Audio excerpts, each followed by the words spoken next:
Иногда я мечтаю всего об одном, чтобы хотя бы на один день не думать о диабете. Есть одна вещь, о которой очень редко говорят, когда рассказывают про диабет, что от него нельзя взять выходной.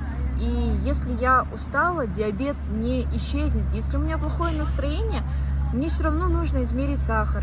Если я заболела, мне все равно нужно считать углеводы.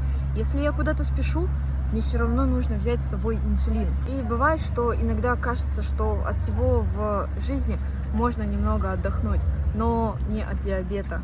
Он рядом каждый день, с самого раннего утра и до момента, пока я не лягу спать.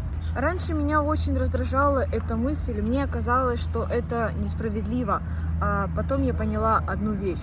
Я думаю, что это просто часть моего дня. И знаете, наверное, именно это и называется принятием. Не когда диабет перестает существовать, а когда он перестает управлять твоими эмоциями.